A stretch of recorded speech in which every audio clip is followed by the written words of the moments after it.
Okay, आज क्या पढ़ेंगे हम।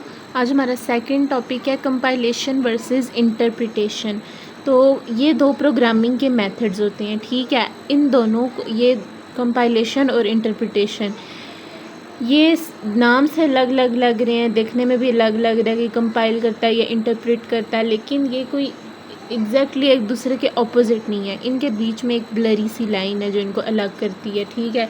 यानी इनमें सिमिलैरिटीज़ भी हैं और डिफरेंसेस भी हैं, लेकिन कोई क्लियर कट डिस्टिंक्शन नहीं है, कोई वाज़ेह फ़र्क नहीं है इनमें, ठीक है।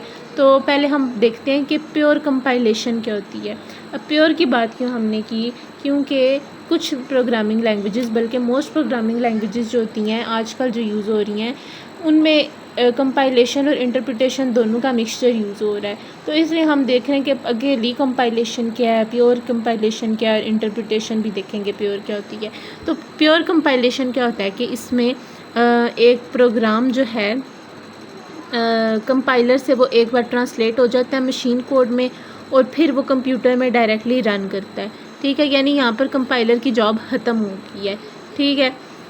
अब क्या होगा कि अब कंपाइल तो उसने एक बार कर दिया, अब जो मशीन कोड है वो बाकी का काम करेगा। इसमें क्या होगा कि सोर्स प्रोग्राम आया कंपाइलर के पास, कंपाइलर ने टारगेट प्रोग्राम में कन्वर्ट किया, टारगेट प्रोग्राम ने इनपुट ली और आउटपुट में उसको कन्वर्ट कर दिया। अब प्योर इंटरप्रिटेशन क्या है फिर, तो वो ये है कि इसमें बिल्कुल ही अलग बात है कंपाइलेशन की निस्बत, ठीक है। क्योंकि यहाँ पे हमने एक बार कर दिया था ट्रांसलेट और फिर बाकी का काम हो चुका हुआ था, मतलब। तो इधर क्या है कि instead of translating everything at once, एक ही बार में सब कुछ ट्रांसलेट करने के बजाय इंटरप्रेटर क्या करता है कि वो सोर्स कोड को रीड और एग्जीक्यूट करता है लाइन बाय लाइन, ठीक है। इंटरप्रेटर प्रोग्राम को अपने कंट्रोल में रखता है during the entire execution process. यही डिसाइड करता है कि कौन सी इंस्ट्रक्शन को कब रन होना चाहिए। तो यानी मेन डिफरेंस ये है कि ये क्या है कि एक बार हो जाता है और ये रन टाइम पे हो रहा होता है, ठीक है। इंटरप्रेटर के पास सोर्स प्रोग्राम या इनपुट आएगी, वो उसको आउटपुट में कन्वर्ट कर देगा। अब इन दोनों में डिफरेंस क्या है, तो पहले देखते हैं कि इंटरप्रेटेड लैंग्वेजेस में मतलब उनमें क्या हो रहा है। तो इंटरप्रेटेड लैंग्वेजेस जो होती हैं वो ज़्यादा फ्लेक्सिबल होती हैं, वो dynamic typing, run time changes, interactive execution जैसे जो फीचर्स हैं उनको सपोर्ट करती हैं। इंटरप्रेटेड लैंग्वेजेस में एरर्स जो हैं वो जल्दी हमें पता चल जाते हैं, ठीक है, often with clear and helpful messages. क्योंकि कोड जो है वो ट्रांसलेट हो रहा है और एग्जीक्यूट हो रहा है सिमल्टेनियसली, तो एग्जीक्यूशन की स्पीड स्लोअर होगी, ठीक है। अब कंपाइल्ड लैंग्वेजेस में क्या आ रहा है डिफरेंस इंटरप्रेटेड के निस्बत, जो कंपाइल्ड लैंग्वेजेस हैं ये ज़्यादा फास्ट होंगी, ठीक है। इनको इंटरप्रिटेशन एट रन टाइम की ज़रूरत नहीं है। कंपाइलर जो हैं वो क्या कर सकते हैं कि पावरफुल ऑप्टिमाइजेशंस को अप्लाई कर सकते हैं, और ये वाला प्रोसेस जो है वो डीबग करना स्लो है। ये तो हमने कहा कि स्पीड में स्लो है, जो कंपाइलेशन है ना ये डीबग करना स्लो होता है, क्योंकि एरर्स जो हैं वो सिर्फ तभी हमें पता चलते हैं जब एक बार कंपाइलेशन हो जाती है। जो इंटरप्रेटेड लैंग्वेजेस थी उसमें एरर जो है वो हमें रन टाइम पे वो पता चल रहा होता था ना, तो वो फिर टाइम इसीलिए लग जाता था। तो इसमें क्या है कि एरर को डीबग करना स्लो है, लेकिन वैसे ही ओवरऑल ये वाली लैंग्वेजेस ज़्यादा फास्ट होती हैं। अब मोस्ट लैंग्वेजेस में क्या होता है कि क्यों वही बात है कि ज़्यादातर जो लैंग्वेजेस होती हैं वो पहले कंपाइलेशन यूज़ करती हैं या फिर simple pre processing. Pre processing क्या होता है वो हम आगे डिस्कस करेंगे। उसके बाद वो इंटरप्रिटेशन यूज़ करती हैं, यानी दोनों यूज़ कर रही हैं, यानी उनमें मिक्सचर तो आ रहा है, दोनों का ही आ रहा है, ठीक है। फॉर एग्जांपल जावा है, वो क्या करेगा, सोर्स कोड को बाइट कोड में कन्वर्ट करेगा, जिसको जावा की वर्चुअल मशीन एग्जीक्यूट करेगी। पाइथन का भी इसी तरह, ये पाइथन की वर्चुअल मशीन से एग्जीक्यूट होता है। सी शार्प है वो .NET CLR से एग्जीक्यूट होता है। अच्छा, इंटरमीडिएट प्रोग्राम जो है वो उसे कौन एग्जीक्यूट कर रहा है, वर्चुअल मशीन कर रही है। वर्चुअल मशीन क्या कर रही है, इंटरमीडिएट प्रोग्राम को इंटरप्रेट कर रही है और इनपुट ले रही है। अब कुछ इंपॉर्टेंट पॉइंट्स आ जाते हैं कंपाइलेशन और प्री प्रोसेसिंग से रिलेटेड।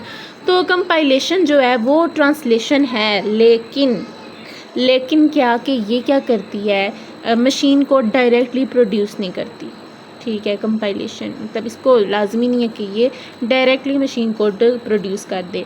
दूसरी बात क्या है कि कंपाइलेशन जो है वो इंटरमीडिएट रिप्रेजेंटेशन में ट्रांसलेट हो सकती है। इंटरमीडिएट रिप्रेजेंटेशन क्या होता है वो भी आगे डिस्कस करेंगे, लेकिन फॉर नाउ यानी मशीन कोड से पिछली कोई फॉर्म में कोड हो तो उसको हम ये कह देंगे। अच्छा, कंपाइलेशन का तीसरा पॉइंट क्या है कि ये पूरा सिमेंटिक एनालिसिस परफॉर्म करती है। तो ऐसा है तो इसमें क्या होगा कि एरर्स भी हमें ना जल्दी पता चल जाएंगे, ठीक है। मतलब प्री प्रोसेसिंग में पता क्या होता है, प्री प्रोसेसिंग में एरर्स हमें पता नहीं चल पाते क्योंकि वैलिडेशन नहीं हो रही होती, लेकिन कंपाइलेशन में एरर्स हम पकड़ लेते हैं। एरर्स को स्लो हो फास्ट हो जो भी है, लेकिन एरर्स हम पकड़ लेते हैं। अच्छा, प्री प्रोसेसिंग क्या है कि ये लाइट वेट है, इसमें कोई सिमेंटिक एनालिसिस नहीं हो रहा। कंपाइलेशन में हमने कहा था ना होता है, इसमें नहीं होता। ये क्या करेगा, एक्सपैंड करेगा मैक्रोज जैसे इसमें फाइल्स इंक्लूड हैं, transform syntax without deep checks नहीं करता ज़्यादा। अच्छा, ये वही बात, एरर्स जो हैं वो एरर्स में pass through due to lack of validation नहीं होती, इसलिए एरर्स पास थ्रू हो जाते हैं। इसकी एग्जांपल्स में है हमारे पास C++ का प्री प्रोसेसर, ये जो हैशटैग डिफाइन इंक्लूड और इफ़ डेफ वगैरह है, इसको एक्सपैंड करेगा। इसमें सिर्फ टेक्स्ट की सब्सटीट्यूशन हो रही है। सी कंपाइलेशन में क्या आता है, पार्सर होता है, एनालाइज़र होता है, ऑप्टिमाइज़र होता है, जनरेटर मशीन कोड जनरेटर होता है, इंटरमीडिएट फॉर्म आ जाती है। जावा कंपाइलेशन में क्या होता है कि जो .java वाली फाइल्स हैं उसको .c क्लास में वो ट्रांसलेट कर देता है, और इसमें भी फुल सिमेंटिक एनालिसिस हो रहा होता है, क्योंकि कंपाइलेशन है ना, प्री प्रोसेसिंग में नहीं होता, से कंपाइलेशन में हो जाता है सिमेंटिक एनालिसिस। फिर हमारे पास कुछ स्ट्रेटजीज़ हैं इंटरप्रिटेशन की। नंबर वन है प्री प्रोसेसर। प्री प्रोसेसर क्या करता है, कमेंट्स को रिमूव करता है और वाइट स्पेसिस को भी रिमूव करता है, ठीक है। जो टोकन्स हैं उनको कैरेक्टर्स को टोकन्स में ग्रुप करता है, ठीक है। एब्रीविएशंस और मैक्रोस को एक्सपैंड करता है। एब्रीविएशन जैसे हम कैसे बताऊँ, जैसे डेफ हो गया उसको। फिर आइडेंटिफाइज हायर लेवल स्ट्रक्चर, जैसे लूप्स आ जाती हैं हमारे पास, मे बी अरेज भी आ जाएं। फिर सेकंड स्ट्रेटजी है library of routines and linking. इसमें क्या होता है कि जो हमारा कंपाइलर होता है वो लाइब्रेरीज़ को फाइनल प्रोग्राम में मर्ज करने के लिए लिंकर यूज़ करता है। तो ये जैसे कि कोई भी इन सोर्स प्रोग्राम आ रहा है ना, कंपाइलर में आ रहा है, तो वो एक इनकम्प्लीट मशीन लैंग्वेज में ट्रांसलेट हो रहा है। अब इनकम्प्लीट जो मशीन लैंग्वेज है और जो सब रूटीन्स हैं, ये लाइब्रेरी रूटीन्स, ये लिंकर के पास जा रही हैं। लिंकर इसको मशीन लैंग्वेज में कन्वर्ट कर रहा है, machine language program. Next we have is post compilation assembly. This is also another strategy. तो इसमें कंपाइलर असेंबली कोड को जनरेट करता है इंस्टेड ऑफ मशीन कोड, ठीक है। ये डीबगिंग के लिए ईजियर हो जाता है हमारे लिए, और इसमें कंपाइलर जो है उसको machine code format changes face नहीं करने पड़ते, क्योंकि वो पहले ही उसको मशीन कोड में, मतलब कि क्या नाम है, कंपाइलर इसमें असेंबली कोड जनरेट कर रहा है ना, मशीन कोड नहीं कर रहा, तो इसलिए वो जो मशीन कोड का फॉर्मेट चेंज हो रहा होता है कंपाइलेशन में, वो इधर यहाँ पर वो बात नहीं रहती, कंपाइलर को वो चीज़ें फेस नहीं करनी पड़ती, ठीक है। ये इसकी डायग्राम आ जाती है कि सोर्स प्रोग्राम कंपाइलर के पास आ रहा है, कंपाइलर असेंबली लैंग्वेज में कन्वर्ट कर रहा है, असेंबली लैंग्वेज असेंबलर के पास जा रही है, वो उसको मशीन लैंग्वेज में कन्वर्ट कर रही है। फिर नेक्स्ट स्ट्रेटजी है हमारे पास सी प्रोसेसर की, ये कंडीशनल कंपाइलेशन भी है। इसमें क्या होता है कि ये कोड के कुछ पोर्शंस डिलीट कर देता है, ठीक है, और सेम जो सोर्स प्रोग्राम है उसके अगर कोई डिफरेंट वर्जन्स हैं तो ये उन सारे वर्जन्स को अलाउ कर देता है, ठीक है। जैसे सोर्स प्रोग्राम आ रहा है प्री प्रोसेसर में और वो उसको कन्वर्ट कर रहा है मॉडिफाइड, लेट से उसने कुछ हिस्से डिलीट कर दिए तो वो मॉडिफाई हो गया सोर्स प्रोग्राम। अब ये मॉडिफाइड प्रोग्राम कंपाइलर से गो थ्रू करके असेंबली लैंग्वेज में कन्वर्ट हो जाएगा, और फिर असेंबली लैंग्वेज असेंबलर से वो मशीन लैंग्वेज में चली जाएगी। नेक्स्ट स्ट्रेटजी है सोर्स टू सोर्स ट्रांसलेशन। तो इसमें क्या होता है कि अर्ली जो C++ कंपाइलर्स थे ना, वो ट्रांसलेट करते थे C++ को पहले C में, फिर वो क्या करते थे कि C का कंपाइलर यूज़ करते थे फाइनल कंपाइलेशन के लिए। तो ये डायग्राम से बात सारी समझ आ जाती है कि सोर्स प्रोग्राम है, प्री प्रोसेसर के पास जा रहा है, मॉडिफाइड सोर्स प्रोग्राम बन रहा है। अब मॉडिफाइड सोर्स प्रोग्राम जो है वो C++ कंपाइलर के पास जाके C कोड में बन रहा है, C वाला C कंपाइलर के पास जाके असेंबली लैंग्वेज में बन जाता है। नेक्स्ट स्ट्रेटजी आ जाती है बूट स्ट्रैपिंग की। बूट स्ट्रैपिंग क्या होता है कि आप जो है वो कंपाइलर उसी लैंग्वेज में क्या नाम है लिखोगे जिस लैंग्वेज को वो कंपाइलर कंपाइल कर रहा होता है। इसमें हमारे पास कुछ स्टेप्स आ जाते हैं, 5 स्टेप्स हैं। नंबर 1 है कि जो इनिशियल कंपाइलर जो हम लिखते हैं वो मैनुअल होता है, यानी वो आप किसी और लैंग्वेज में लिखो, क्योंकि इनिशियली कोई तो चीज़ आपको चाहिए जिसके साथ आप काम कर सको। तो आप कंपाइलर मैनुअली राइट करोगे। फॉर एग्जांपल पास्कल का कंपाइलर अगर आप डिज़ाइन कर रहे हो तो वो आप किसी और लैंग्वेज में फ़िलहाल करोगे। फिर क्या होगा कि अब जो न्यू कंपाइलर है ना, वो P कोड को आउटपुट करेगा इंटरमीडिएट लैंग्वेज में। ये जो P कोड है इंटरमीडिएट लैंग्वेज में आ रहा है कोई। फिर कंपाइलर क्या है कि वो रन करेगा P कोड इंटरप्रेटर पर। फिर उसके बाद जो कंपाइलर है वो मॉडिफाई होगा ताकि वो मशीन कोड जनरेट कर सके, और फिर कंपाइलर जो है वो अपने आप को कंपाइल करेगा, यानी वो सेल्फ सफिशिएंट बन जाता है। नेक्स्ट स्ट्रेटजी आ जाती है कंपाइलेशन ऑफ इंटरप्रेटेड लैंग्वेजेस। तो कंपाइलर एज्यूम करता है डिसीजंस अबाउट रन टाइम। अगर एजम्पशंस कंपाइलर की गलत हो जाती हैं तो वो क्या करेगा कि जो डायनामिक चेक है that will fall back to interpreter. फिर मतलब पहले तो कंपाइलर ने एज्यूम कर लिए डिसीजंस, लेकिन अगर वो रॉन्ग है तो फिर इंटरप्रेटर के पास वापस जाएंगे। फिर हमारे पास नेक्स्ट स्ट्रेटजी है dynamic and just in time compilation. तो ये ऐसे कुछ सिस्टम्स होते हैं जो कि रन टाइम पे कंपाइल हो रहे होते हैं। फॉर एग्जांपल लिस्प और प्रोलॉग। तो ये क्या करता है कि ये नया code on the fly compile करता है। जावा जो है वो बाइट कोड उसका एग्जीक्यूशन से पहले कंपाइल होता है। C# का भी जो है CIL को मशीन कोड में क्या नाम है कंपाइल करता है बिफोर एग्जीक्यूशन। प्यास लग गई है बोल बोल के। फिर माइक्रो कोड अलग स्ट्रेटजी है। माइक्रो कोड में आता है कि असेंबली लैंग्वेज इंस्ट्रक्शंस जो हैं वो डायरेक्टली हार्डवेयर में इम्प्लीमेंट नहीं हो रही। इंस्ट्रक्शंस जो सी हैं उन्हें माइक्रो कोड रोम में इंटरप्रेट कर रहा होता है, ठीक है।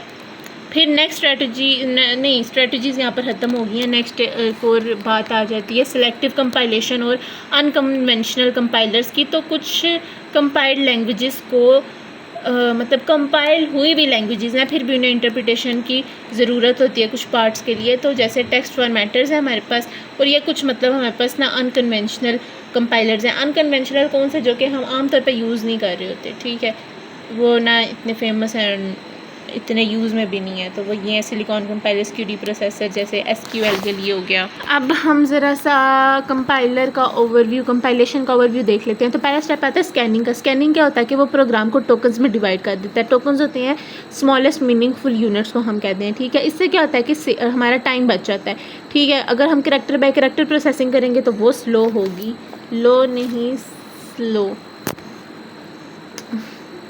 अच्छा, जब हम स्कैनिंग करते हैं तो कंपाइलेशन की जो अगली फेजेस होती हैं वो ज़रा से सिंप्लीफाई हो जाती हैं। स्कैनिंग जो है वो रेगुलर लैंग्वेज की रिकॉग्निशन होती है और ये इम्प्लीमेंट होती है यूजिंग RDFA। फिर नेक्स्ट है पार्सिंग। पार्सिंग रिकॉग्नाइज करती है context free structure of the program को। ये क्या करता है कि जो सिंटेक्स डायग्राम्स के थ्रू हम स्ट्रक्चर को डिस्क्राइब करते हैं ये वो फाइंड करता है। पार्सिंग जो है वो रिकॉग्निशन है कॉन्टेक्स्ट फ्री लैंग्वेजेस की। स्कैनिंग किसकी रिकॉग्निशन थी, रेगुलर की, और ये है कॉन्टेक्स्ट फ्री लैंग्वेजेस की। क्योंकि हमने देखो यहाँ पे बात की है ना कि कॉन्टेक्स्ट फ्री को स्ट्रक्चर को रिकॉग्नाइज कर रहा होता है, तो इधर की बात है। नेक्स्ट है कि ये हम पुश डाउन ऑटोमेटा के थ्रू इम्प्लीमेंट करते हैं, और ये जो था स्कैनिंग वो DFA से करते थे। फिर नेक्स्ट है सिमेंटिक एनालिसिस। सिमेंटिक एनालिसिस में वो प्रोग्राम के मीनिंग को डिस्कवर करता है। कंपाइलेशन जो है वो स्टैटिक सिमेंटिक एनालिसिस परफॉर्म करती है, ठीक है। स्टैटिक सिमेंटिक एनालिसिस होता है कि आप कंपाइल टाइम पे चेक्स को आप करो, इम्प्लीमेंट करो, लेकिन कुछ चेक्स जैसे कि अरे सबस्क्रिप्ट के आउट ऑफ बाउंड चेक्स हैं जो उनसे ये अनटिल जब तक आप रन टाइम पे आते नहीं हो तो तब तक आप डिटरमिन नहीं कर सकते, ठीक है। तो ऐसे जो रन टाइम चेक्स होते हैं इनको डायनामिक सिमेंटिक्स कहते हैं, ठीक है। नेक्स्ट हमारे पास इंटरमीडिएट फॉर्म आ जाती है। तो सिमेंटिक एनालिसिस के बाद जो प्रोग्राम है वो इंटरमीडिएट फॉर्म में कन्वर्ट हो जाता है, और ये ऑफ्टन चोज होते हैं फॉर, मतलब इनके 3 चीज़ें हैं जिसकी वजह से हम इंटरमीडिएट फॉर्म चूज़ करते हैं। वो फर्स्ट है मशीन इंडिपेंडेंस, सेकंड है ease of optimisation, and third है कॉम्पैक्टनेस। कॉम्पैक्टनेस में समटाइम्स हमारा नुकसान भी हो जाता है कोड का, लेकिन एक ये भी रीज़न है। जो इंटरमीडिएट फॉर्म्स होती हैं they resemble machine code for idealised machine, और बहुत सारे compilers multiple intermediate forms utilise करते हैं। नेक्स्ट है ऑप्टिमाइजेशन। ऑप्टिमाइजेशन पहली बात है ये ऑप्शनल होता है। ये क्या करता है, इंटरमीडिएट कोड को इम्प्रूव करता है। ये प्रोड्यूस करता है कोई और प्रोग्राम जो कि सेम काम करे लेकिन फास्ट हो। मतलब ऑप्टिमाइज से कह लो कि उसी कोड को वो इस तरह से लिखता है कि उसकी स्पीड ज़्यादा होगी, या फिर जो स्पेस है वो कम होगी। तो ये वो बात हो रही है। इससे कोड सिर्फ इम्प्रूव होता है, परफेक्ट नहीं बन सकता, ठीक है। और इसकी कॉमन टेक्निक्स हैं loop unrolling, code motion, dead code elimination, strength reduction. फिर कोड जनरेशन आ जाता है। कोड जनरेशन जो है वो इंटरमीडिएट कोड को कन्वर्ट करता है असेंबली में, या फिर समटाइम्स रीलोकेटेबल मशीन लैंग्वेज में। मशीन स्पेसिफिक ऑप्टिमाइजेशन जो होती हैं they can be perform during और after code generation. Next symbol table है। तो कंपाइलेशन की जो सारी फेजेस हैं वो सिंबल टेबल पे रिलाई कर रही होती हैं। सिंबल टेबल ट्रैक रखता है आइडेंटिफायर्स का और उनकी प्रॉपर्टीज़ का, और आफ्टर कंपाइलेशन सिंबल टेबल को हम हो सकता है बाद में भी संभाल के रखें या वो रिटेन्ड रहे, इसलिए ताकि उसको डीबगर यूज़ कर सके बाद में डीबगिंग के लिए। तो ये हमने पढ़ा है। सेकंड में मैं पानी पीने जा रही हूँ।